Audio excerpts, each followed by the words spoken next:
Bonjour à tous et bienvenue à Experience Day Online. Je suis ravi de vous retrouver pour cette première édition d'Experience Day Online puisque vous le savez peut-être, Experience Day est un événement qu'on organise depuis 3 ans maintenant à Lyon.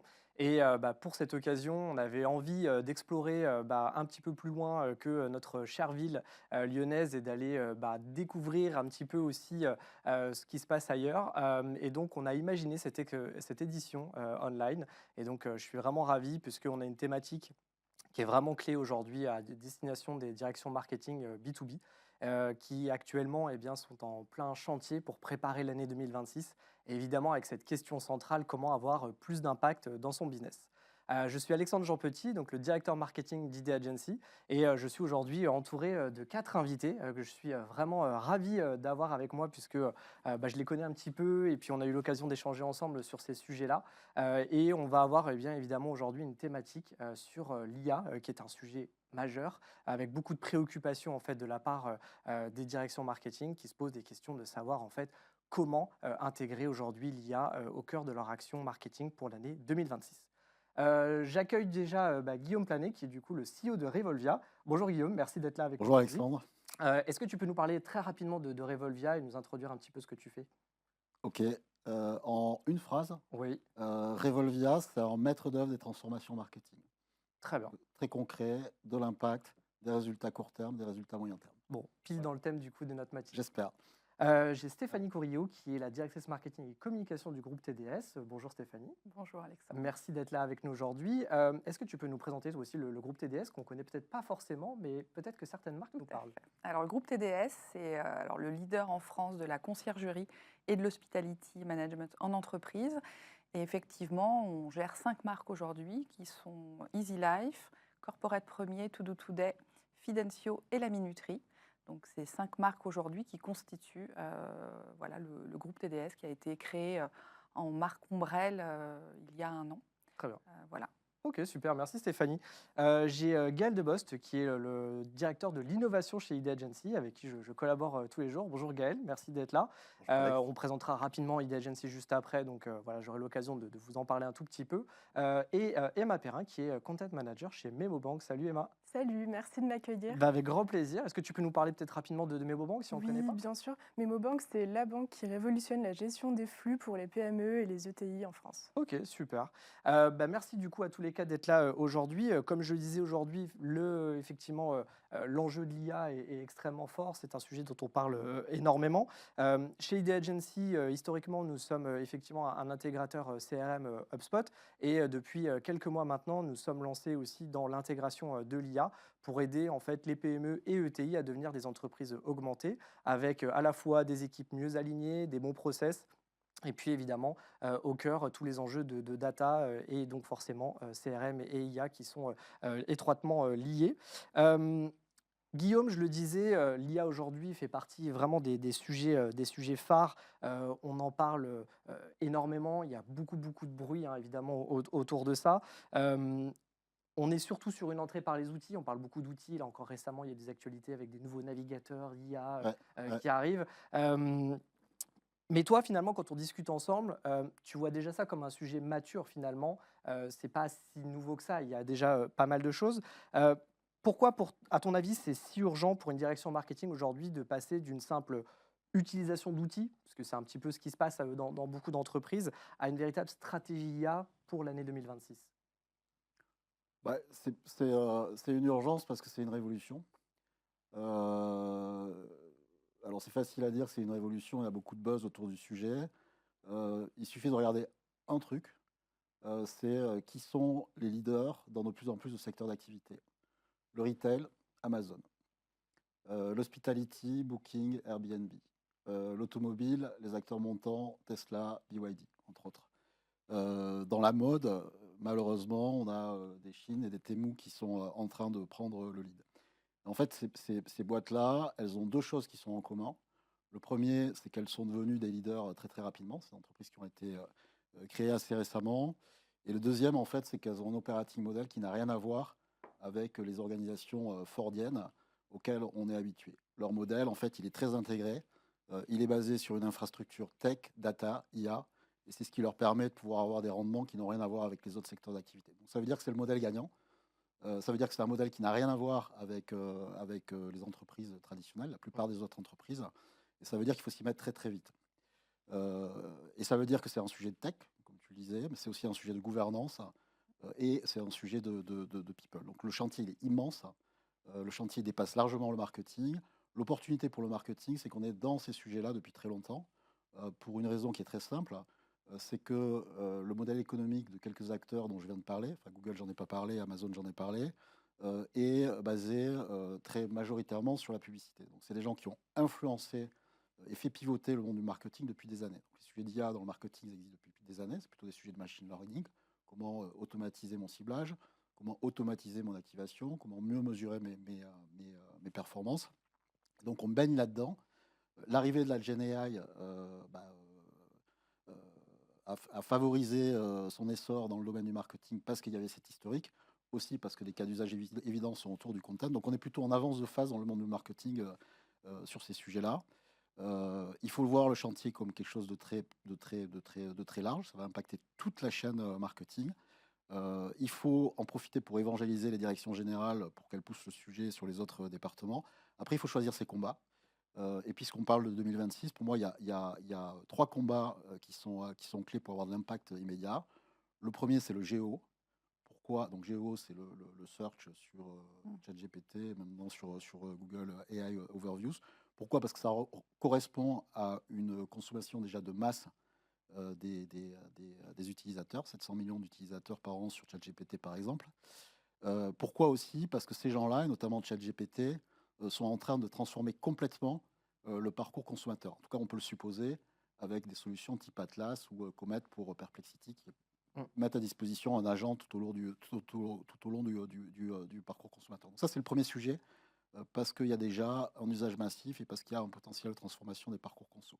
Deuxième sujet, le content, parce que très facile à implémenter avec des impacts en termes de coûts et de résultats qui sont très massifs. Et le troisième, il est plus complexe, mais il est hyper important pour pouvoir légitimer les directions marketing vis-à-vis des directions générales, c'est la mesure, et notamment les marketing mix modeling. Et ce que tu dis aussi dans les échanges qu'on peut avoir et que tu as un petit peu évoqué là, la vraie transformation, elle est réellement culturelle en fait au sein Oui. des directions marketing. Ah oui, elle est, enfin, ça on le sait depuis le sujet de transformation digitale, hein, Oui. c'est des chiffres un peu bateaux sur LinkedIn, mais qui correspondent à une réalité. C'est 10 ou 15% ou 20% de tech, et le reste, c'est de l'humain, quoi. C'est amener les gens à changer leur façon de travailler. Et il y a un truc qui est vachement important aussi, c'est amener les gens à davantage collaborer avec d'autres départements. Et moi, ça, je le vois au quotidien. C'est souvent très compliqué de faire en sorte que un tech en charge du PIM, un lead data, arrive à s'entendre et à collaborer avec un patron de continent, parce que ce n'est pas les mêmes métiers, parce que certains d'entre eux n'ont pas forcément l'habitude d'interagir. Donc toute la dimension relationnelle, les soft skills, sont clés. Super intéressant en tout cas ton retour. Et justement, c'est là où toi, Stéphanie, en tant que directrice marketing et communication, tu es sur le terrain, tu le vois, tu as ton équipe, il y a des enjeux très forts. Tu as vu, j'imagine, l'arrivée de l'IA générative comme quelque chose d'hyper intéressant à explorer en tant que directrice marketing. Concrètement, aujourd'hui, comment cette urgence que traduit là Guillaume sur le terrain, comment ça se passe aujourd'hui? Est-ce que ta direction, par exemple, a des attentes vis-à-vis de ces sujets? Et aussi, j'aimerais savoir par où tu as commencé pour structurer un petit peu cette approche de l'IA sur ton métier et auprès de ton équipe au sein du groupe TDS. Alors, effectivement, il y a une urgence technologique, mais en tout cas, si je regarde dans notre écosystème à nous, notre urgence, elle était aussi organisationnelle et humaine. Donc l'IA, ça a été une vraie opportunité, on l'attendait, donc c'était pas une surprise, mais c'est vrai qu'on ne l'utilisait pas encore forcément au quotidien. Aujourd'hui, nous, dans notre entreprise, en tout cas, on a fait une grosse croissance externe ces dernières années, donc on a déployé, multiplié le portefeuille client. On a fait un petit peu grossir l'équipe, mais on n'a pas mis un marketeur ou un communicant derrière chacune de nos marques. Donc aujourd'hui, on pilote 5 marques avec des cibles différentes, des canaux différents. et avec cette obligation finalement de produire du contenu. On produit à peu près 90% de notre propre contenu en interne, mais il a fallu démultiplier ce contenu. Et donc, il y a eu un vrai souci d'organisation. Comment est-ce que j'organise la production de contenu sans dévaloriser la qualité de ce contenu-là? Donc, aujourd'hui, l'IA, la manière dont on l'utilise, c'est un vrai... c'est un vrai gain de temps. Nous c'est comment on peut continuer à tenir la charge, mais en élevant la qualité. C'est-à-dire, on ne produit pas forcément beaucoup plus, mais on va produire mieux. Et en fait, c'est comme ça que nous, on a intégré l'IA dans les fonctions marketing et communication. Alors après, nous, notre direction, forcément, elle a les attentes d'une direction classique, J'imagine. c'est-à-dire c'est continuer à conserver la qualité, produire en tout cas ce qu'il faut pour chacune de nos marques et sans forcément embaucher de manière proportionnée aux marques. Donc en tout cas, l'IA nous a permis aujourd'hui, alors on a commencé petit, on a commencé avec effectivement identifier qu'est-ce qui, dans notre quotidien, était des tâches chronophages. On a essayé de prioriser la valeur de ces tâches aussi. Et puis ensuite, on s'est dit, voilà, cette tâche-là, pour nous, elle n'a pas de valeur, en tout cas particulière, donc on va regarder comment on peut la sous-traiter à l'IA. Et en fait, on a commencé l'utilisation de l'IA comme ça dans l'équipe. Et puis, au fur et à mesure, nous, aujourd'hui, ça fait à peu près 1 an et demi qu'on utilise l'IA. On est monté en puissance, forcément, sur des problématiques un peu plus complexes. Oui, tu évoquais la stratégie, Voilà. de l'analyse, de data. Ça, c'est des sujets que tu évoques aussi. Oui, aujourd'hui, en fait, l'IA, ça nous a permis vraiment de moderniser notre manière de faire du marketing. Avant, j'ai envie de dire, le marketeur, c'était un producteur de contenu. Aujourd'hui, on va apporter de la valeur stratégique dans ce que l'on produit parce que grâce à l'IA, on va pouvoir mieux analyser la donnée. La donnée, elle va servir, elle va construire aussi nos décisions de demain. On va pouvoir innover davantage, réfléchir à des canaux différents. On va pouvoir apporter de la pédagogie aussi dans nos outils. Donc, parce que l'IA nous dégage du temps, elle nous permet de mieux réfléchir à notre fonction. Et c'est vraiment nous, comme ça, qu'on l'a intégré dans notre équipe, quelle que soit la fonction, que ce soit en marketing ou que ce soit en communication. Et aujourd'hui, la valeur que l'on produit, elle est plus importante, elle est de meilleure qualité et vraiment, le curseur a changé. On n'est pas que des producteurs de contenu, en fait, on a redonné de la valeur à notre métier grâce à l'IA. Donc, ce qui correspond bien aussi à la thématique qu'on a là ce matin sur l'impact en fait, du marketing aujourd'hui. Et comme tu le mentionnes bien, l'IA a un rôle important. Oui, Guillaume, tu voulais réagir par rapport à ça? Alors, je trouve que c'est hyper intéressant et pour aller vite sur ce que ça m'évoque, c'est que l'IA oblige en fait. On dit ça va remplacer l'humain, c'est pas du tout vrai. Par contre, ça va obliger l'humain à être sur des niveaux d'exigence et d'excellence beaucoup plus élevés. Et c'est une opportunité pour le marketing qui est souvent pas très crédible vis-à-vis des directions générales, mais en même temps une menace pour ceux d'entre nous qui sont moins sérieux et moins bons, quoi, tu vois, C'est exactement ça. Aujourd'hui, je pense que tu as raison. En tout cas, ces dernières années, être marketeur, être communicant, c'est juste travailler sur les mots. Donc il y avait cette nécessité aussi, en tout cas moi je le ressentais comme ça, de redonner de la valeur à notre métier. Aujourd'hui, il ne faut pas se méprendre, l'IA, la conviction, le sens, la créativité, elle est chez nous, elle est humaine. L'IA, elle va juste nous permettre de se dégager du temps justement pour être pleinement dans ces missions-là. Et du coup, toi, Emma, qui au quotidien, effectivement, sur un aspect très spécifique, là, comme l'a mentionné Stéphanie, sur la création du contenu, parce que c'est ton quotidien chez MemoBank, tu es vraiment en première ligne par rapport à ça. Aujourd'hui, est-ce que tu peux nous parler justement spécifiquement sur cette création de contenu? Comment l'IA t'a permis en fait d'accélérer cette création et de mieux aligner avec ces objectifs de revenus de MemoBank, puisque vous êtes une banque B2B, donc vous adressez aux entreprises. Donc j'imagine que le marketing a un rôle très important sur la génération du revenu. Ouais, Comment justement toi tu t'inscris là-dedans? Effectivement, c'est un réel moteur. Alors moi, je rejoins tout à fait ce que Stéphanie et Guillaume ont évoqué avant sur la partie ça nous laisse du temps pour apporter de la valeur à nos métiers. Moi, ça me laisse beaucoup de temps pour être beaucoup plus proche en fait de nos cibles, d'aller vraiment parler à des directeurs administratifs et financiers qui sont notre cible principale, avec aussi des CEO. Globalement, ça m'aide à mieux comprendre leurs thématiques et surtout à suivre le marché, à suivre les tendances, à comprendre c'est quoi le mois leur plus gros challenge et à essayer de produire assez vite après pour du coup essayer de répondre rapidement à ces questions. Donc globalement, si je dois décliner, ça m'aide sur la partie stratégique en fait, ben, du coup à analyser mon marché, à mieux comprendre les contraintes et les challenges. Ça m'aide sur la partie production, notamment avec, Notebook LM à, comprendre des sujets hyper complexes. La banque, c'est quand même, enfin, a son lot de, sujets, difficiles, et la finance également.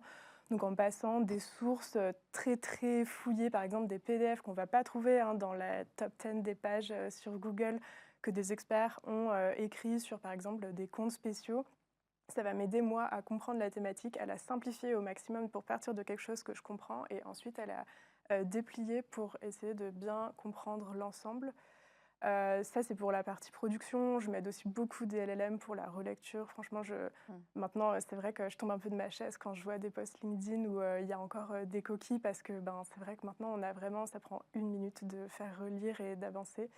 Et je m'en sers aussi parfois pour pas partir d'une page blanche quand je veux écrire un contenu un petit peu long, qui est pas forcément destiné au SEO.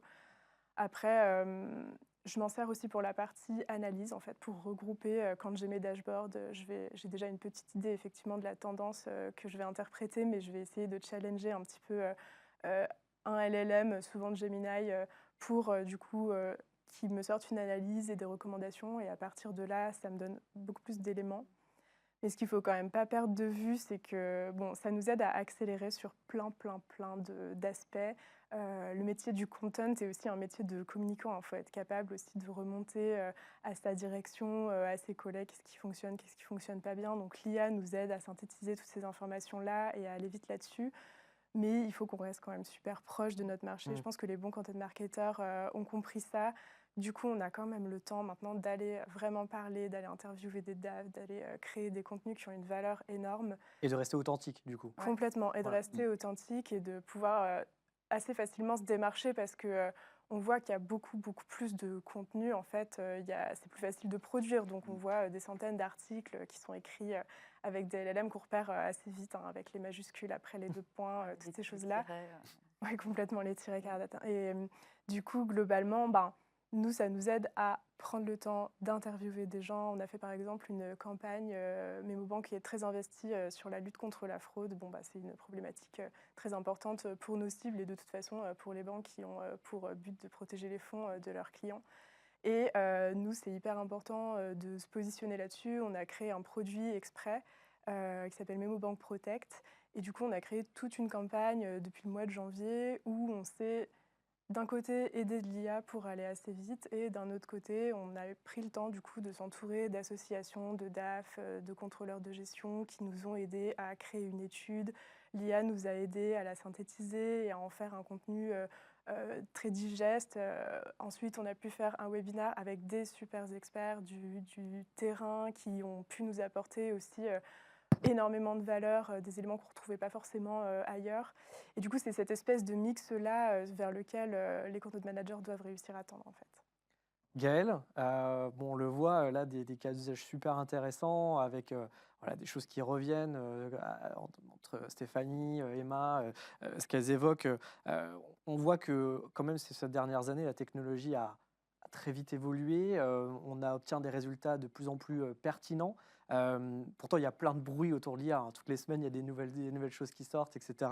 On parle beaucoup d'IA agentique, on parle maintenant là, des moteurs de recherche IA qui vont venir commander pour nous des choses sur des sites e-commerce ou réserver notre voyage.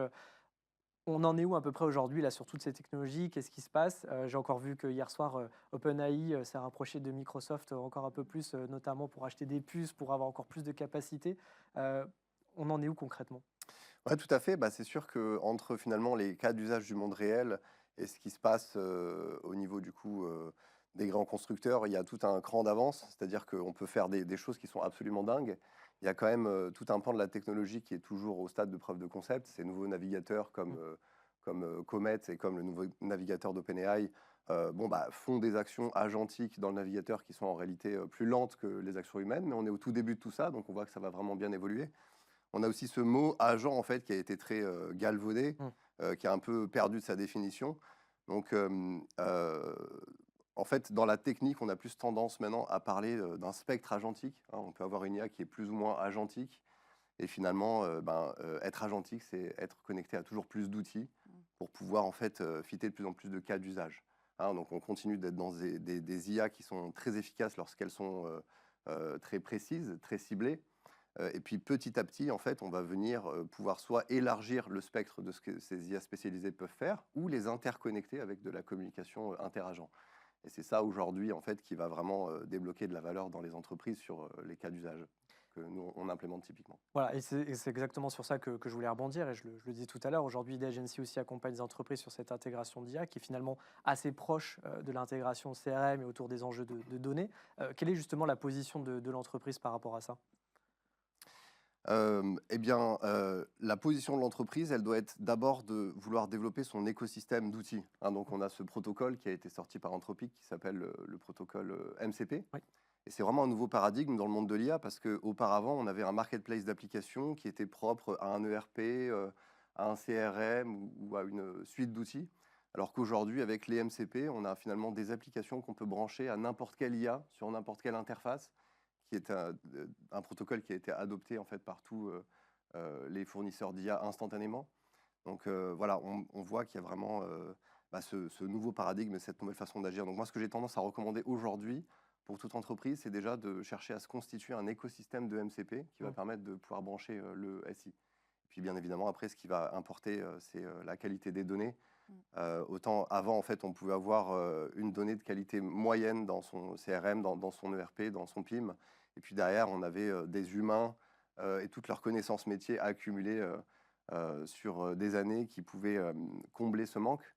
Mais aujourd'hui, quand on branche une IA, finalement, une IA, c'est à la fois très puissant, très savant, et en même temps, c'est un peu comme si on avait juste un stagiaire en termes juste voilà, de cette connaissance et de cette intuition. Donc, il faut pouvoir exploiter cette force au mieux. Et la meilleure façon de le faire, c'est d'avoir la meilleure qualité de données possible, quoi, que ce soit vraiment mieux fait en amont. Et du coup, dans ce cadre-là, c'est pour ça que chez ID Agency, on a imaginé une plateforme. Donc, on voulait faire une petite démonstration aujourd'hui très rapide, si tu peux du coup la commenter. Oui, bien sûr. Donc, je vais passer par deux petites démonstrations très rapides. La première, ça va être un cas d'usage marketing avec, donc ici, c'est une recette IA, hein, finalement. Donc, on a du Claude Opus, on a des instructions système, du contexte et des outils. L'interface qu'on voit là, c'est une interface de chat conversationnel agentique, dans lequel ici, on a par exemple 4 outils branchés. On a un navigateur web, on a du Perplexity, voilà, on va avoir le CRM, et on observe ici sur 4 minutes, c'est en accéléré, hein. Là, on a une action de 4 minutes où en fait, on va avoir 10 actions agentiques, et on va avoir du coup un post LinkedIn qui va être construit à partir d'un article du blog de ID Agency, qui va être entièrement sourcé, qui a pris ces informations aussi dans le CRM, qui est capable de produire des visuels et des graphiques, et de sourcer l'intégralité de ces données. Donc voilà, ça c'est un seul prompt, une seule action agentique, où j'ai juste posté un lien et on y a préparé. J'ai un deuxième cas d'usage qui est un petit peu plus commercial à vous montrer. Ici, en fait, on va avoir vraiment une suite d'outils plus importante à faire. Donc j'ai un contact qui est Georges Brassens dans mon CRM, et qui du coup a été intéressé sur notre dernier article sur la rétention client. On l'a contacté, puis on a vu qu'il avait 15% de churn et qu'il est sur un ERP qui est SAP. À partir de là, du coup, dans Workbench, j'ai constitué un fil de conversation dans lequel j'ai branché la fiche de contact de Georges Brassens. Ça va injecter l'intégralité de ses emails, des notes et de toute la connaissance client, également la connaissance centralisée de ID Agency. En quelques phrases, je peux construire des instructions système qui sont automatiquement améliorées avec l'IA et qui sont personnalisées vraiment pour cette conversation agentique-là. En fait, on est vraiment dans l'hyper voilà, centralisation des données là-dessus, et un objectif vraiment productif. Donc, le Workbench, c'est une plateforme qui expose en fait la complexité, on va dire un peu brute de l'IA pour permettre à tout un chacun d'être dans ce qu'on appelle aujourd'hui l'ingénierie de contexte et de construire parfaitement en fait son contexte. Également sur ce thread, ce qui va se passer, c'est qu'il y a de la communication interagent, c'est-à-dire qu'on a branché un outil spécial qui s'appelle la délégation de thread et qui va permettre en fait à deux agents IA, à deux conversations IA qui ont chacune leur contexte très complet, de pouvoir communiquer ensemble. Donc, ce qui est démontré ici, c'est ce chemin où je demande de pouvoir rédiger un email pour Georges Brassens. Et du coup, il y a toute une série de contextes qui va utiliser tous les outils à la disposition, la connexion au CRM, l'interrogation d'une autre IA qui a la connaissance produit pour rédiger cet email. À partir de là, ce qu'on peut voir à l'écran, c'est que je demande à l'IA de rédiger un draft email. Ce qu'elle va faire est déposer dans ma boîte Outlook, et puis de créer une entrée de calendrier pour la relance 7 jours après. Une fois qu'elle a fait ça, je finis en lui disant, bon, très bien, et si je n'ai pas de réponse pour le 5 novembre, sur quel angle d'attaque est-ce qu'on va pouvoir aller? À partir de là, j'ai un plan qui m'est proposé, qui me convient à peu près. La dernière étape consiste juste à lui demander, du coup, bah, super, va me mettre ça sous forme de notes dans HubSpot pour que je puisse avoir l'information au moment où j'en ai besoin et je peux passer à autre chose directement. Tout ça, c'est une action finalement agentique en 3 étapes qui a utilisé jusqu'à 6 outils différents du contexte très complet et qui termine avec du coup une note proprement insérée dans le CRM. Voilà aujourd'hui comment on peut travailler en fait super efficacement avec des actions agentiques complexes et on peut construire comme des briques de Lego. On peut connecter les agents entre eux pour arriver du coup à des scénarios toujours plus avancés. Voilà, donc ça, c'est une plateforme qu'on a aujourd'hui à disposition dans notre équipe, qu'on va bientôt pouvoir commercialiser pour les entreprises. Voilà, moi, au quotidien, évidemment, aujourd'hui, je me suis créé tous mes agents qui me permettent à la fois d'affiner ma stratégie, de créer du contenu, comme on l'a vu ensemble, en ayant accès à tous les LLM du marché et surtout en apportant ce contexte et cette data, comme l'a montré Gaël, qui est hyper pertinente par rapport, par exemple, à un cas client. Je vais pouvoir connecter avec notre SharePoint pour récupérer toute la documentation qui a été produite à la fois dans les présentations commerciales, les documentations du client, les échanges avec les consultants, de se connecter avec sa fiche contact et entreprise. Toute cette data-là, aujourd'hui, j'ai plus besoin d'aller la chercher manuellement. Elle vient directement enrichir mon contexte qui, derrière, avec un prompt qui va venir, par exemple, rédiger un cas client, le gain de temps, il est colossal. Et derrière, la pertinence en fait, du résultat est vraiment top. Euh, Gaël en a un petit peu parlé, le sujet de la data, les fondations. En fait, aujourd'hui, beaucoup de boîtes se lancent en fait, dans l'IA, mais il y a besoin de fondamentaux, et notamment sur ces sujets-là. Est-ce que c'est finalement pas là la priorité pour 2026? Alors, c'est une des priorités pour 2026 et au-delà. C'est un sujet qui, je pense, a tendance à être oublié. C'est-à-dire que les IA génératives, toutes les fonctionnalités, les innovations de ChatGPT, Gemini, etc., sont tellement mind-blowing, tellement impressionnantes qu'on a tendance à se focaliser là-dessus. Et on a un peu tendance à oublier l'importance de la matière première pour pouvoir donner des outputs de grande qualité qui est la data. Donc oui, c'est un sujet qui est central. Après, c'est un sujet de longue haleine, donc là aussi, il faut choisir ses combats.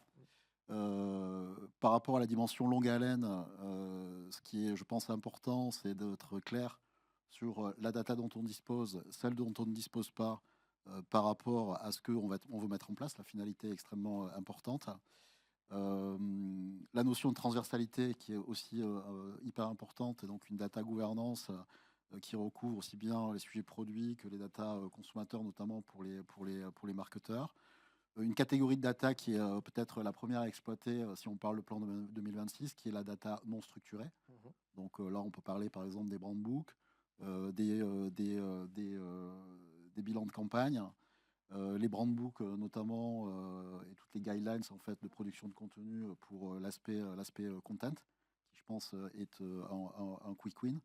Et donc voilà, donc le sujet est très transversal, très complexe, un enjeu de gouvernance, choisir ses combats et mettre en cohérence le sujet data avec les priorités qu'on veut adresser, notamment la partie content qui a beaucoup été évoquée par Stéphanie et Emma.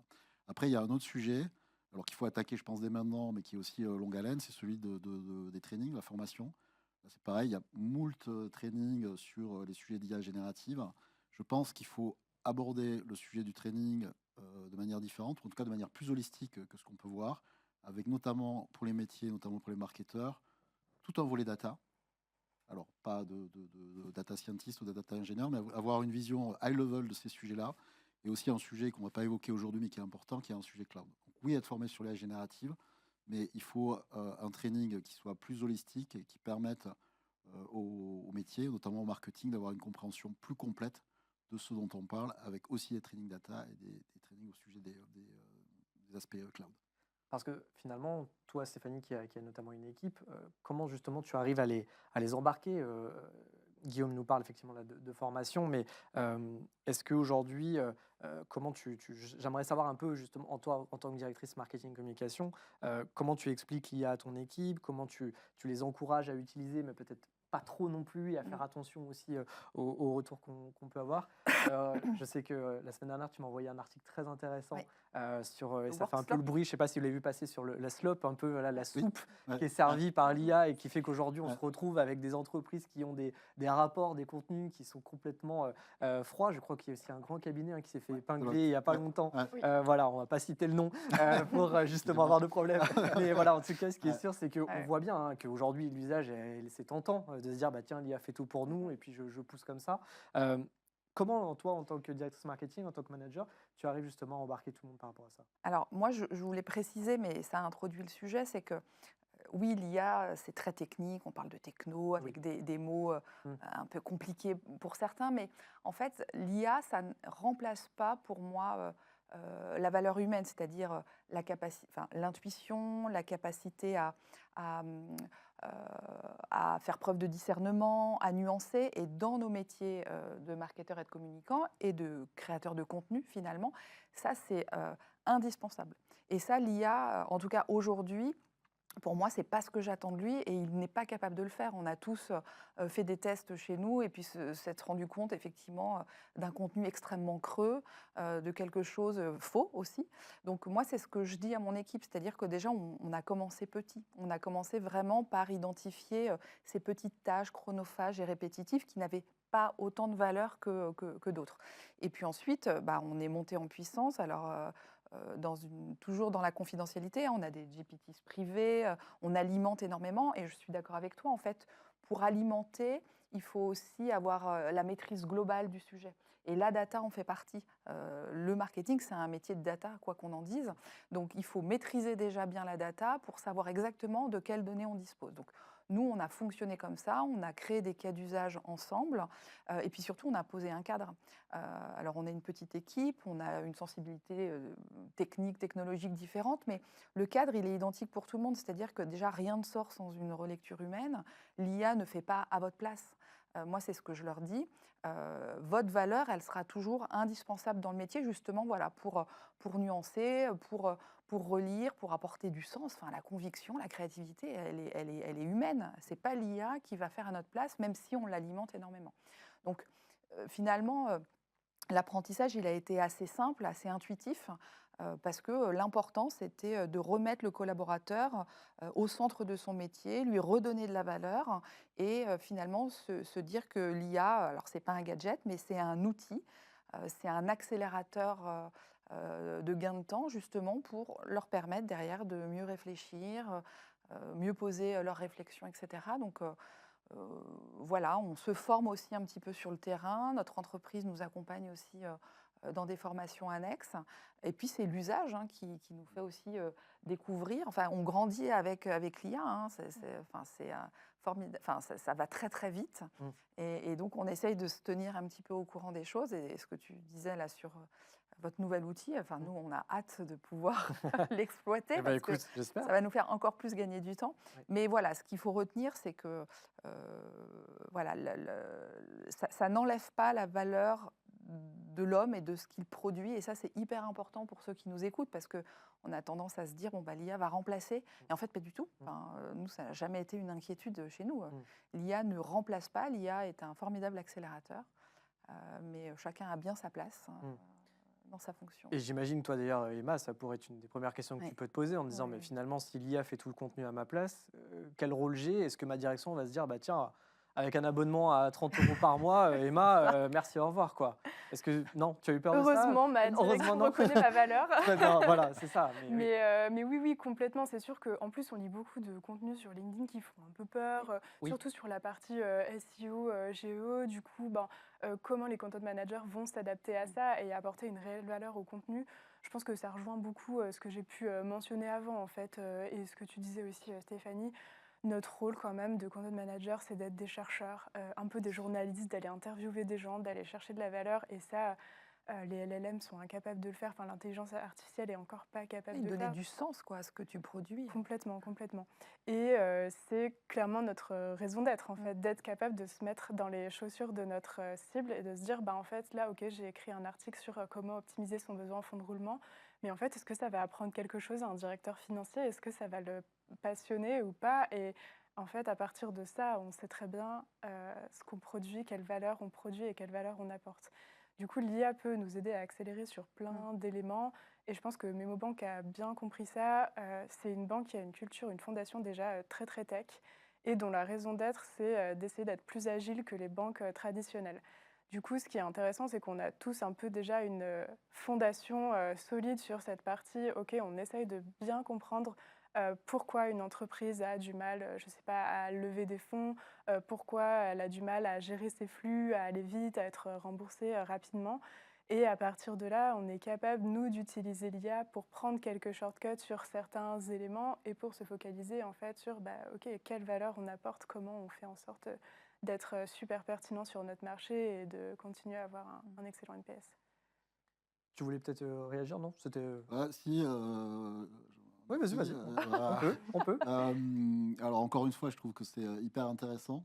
Après, je pense qu'on a un échantillon de personnes, alors je parle pas de moi, mais Emma et Stéphanie, qui sont probablement peut-être atypiques et en avance de phase. Je pense qu'on parlait de l'enjeu humain, et je pense qu'il y a un enjeu à la fois pour les people et aussi pour les RH et les directions de boîte qui est énorme, parce que ce que ça implique, c'est oui, il va y avoir toujours de l'humain et la machine ne va pas remplacer les femmes et les hommes. Mais par contre, ça va impliquer beaucoup de curiosité pour faire l'effort de comprendre ce que c'est, comment l'exploiter et l'utiliser. Ça va demander beaucoup d'adaptabilité, parce que, encore une fois, les façons de travailler vont évoluer. Et je pense que ça va demander aussi des soft skills, notamment dans les relations humaines, parce qu'il y a beaucoup plus de transversalité dans les boîtes qui sont hyper importantes. Donc, je pense que ça peut être compliqué pour beaucoup de monde, en fait, hein. Ouais. Et ça, il ne faut pas le sous-estimer, quoi. Il y a- C'est ce que tu ressens, toi, du coup, aussi. Oui, je suis d'accord sur la transversalité. En tout cas, ces dernières années, je trouve que on s'est beaucoup plus ouvert aux autres métiers du groupe. Pas que ça ne nous intéressait pas avant, mais on était effectivement dans notre savoir-faire à nous, etc. Et comme l'IA nous permet d'aller plus vite, et ben, elle nous permet de mieux nous intéresser aux métiers des autres pour mieux en parler, pour mieux nourrir la machine, en fait, hein, c'est ça. Et aujourd'hui, nous, on le voit de plus en plus. On est un des services qui utilisons le plus l'IA avec le département SI dans notre groupe. Et de plus en plus, on est sollicité aussi par, je pense à la formation, par exemple chez nous, pour justement les aider, leur apporter finalement un peu de pédagogie et de formation sur comment utiliser l'IA pour qu'eux aussi soient plus performants dans la production de leur contenu, par exemple sur la formation. Et moi, je trouve ça intellectuellement hyper riche parce que ça me permet, alors on ne sera pas sachant à la place des sachants sur les métiers, mais de mieux comprendre l'intégralité de l'écosystème, les interactions, les différents flux, ça nous permet de gagner en pertinence dans le contenu qu'on va produire, dans l'alignement de nos marques, dans la cohérence du groupe.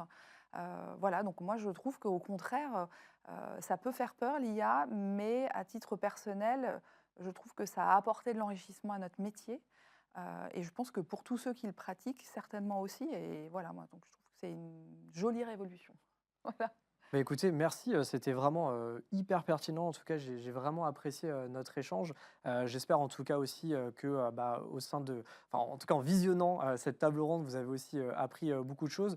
Si vous avez des questions, évidemment, n'hésitez pas à nous les envoyer. On sera ravis aussi de pouvoir y répondre a posteriori, cette table ronde étant enregistrée pour la diffusion. Peut-être pour terminer, il nous reste 2 minutes. Si peut-être, je sais pas, si l'un d'entre vous aurait un bon conseil peut-être pour démarrer. Je suis assez d'accord sur ce que tu as dit aussi. On a ici des marketeuses qui ont peut-être un cran d'avance. Justement, si on était peut-être au stade zéro, si on se posait beaucoup de questions, un conseil peut-être pour démarrer sur cet enjeu d'IA dans l'année à venir? Pour toi, oui? Ouais. Allez, rapidement. Ouais, très rapidement, choisir un combat, y aller, être curieux. Super, très clair. Et toi, Stéphanie? Moi, je dirais, concentrez-vous sur votre métier. Déjà, identifiez ce qui vous prend du temps, ce qui est chronophage, qui a moins de valeur, et commencez l'IA comme ça, avant de vouloir tout révolutionner et faire produire à votre place. Ok. Voilà. Emma, est-ce que toi, tu as un petit conseil à Ouais, donner? rapidement, parler à des humains Oui. et lisez des humains, des créateurs qui vont vraiment faire des posts LinkedIn qui apportent de la valeur. Ça va vraiment vous aider à être empathique dans votre métier. Et Gaël, est-ce que ça serait peut-être de mettre un peu les mains aussi dans les outils, de tester des choses aussi, parce que il y en a tellement en fait. Ouais, tout à fait. Mais en tout cas, je suis tout à fait d'accord avec ce qui a été dit. Il faut pouvoir identifier des cas d'usage précis. C'est la première chose. Il faut bien évidemment se former à l'ingénierie de prompt, même si on peut imaginer que c'est une tendance qui va disparaître au bout d'un moment et que ça deviendra juste de la communication. La communication humaine, la communication IA finira par être un petit peu la même chose. On ne parlera plus au bout d'un moment à une IA, on a l'impression que c'est un stagiaire et qu'il faut tout lui expliquer. Mais ce sera, oui, il y aura de moins en moins cet effet. Mais aujourd'hui, pour exploiter au mieux l'IA, c'est ça qu'il faut commencer à faire. Ensuite, c'est l'ingénierie de contexte qui est vraiment le mot qui ressort le mieux aujourd'hui. Et le dérivé de l'ingénierie de contexte, c'est pas juste quelle quantité de documents, quelle source de données je vais connecter.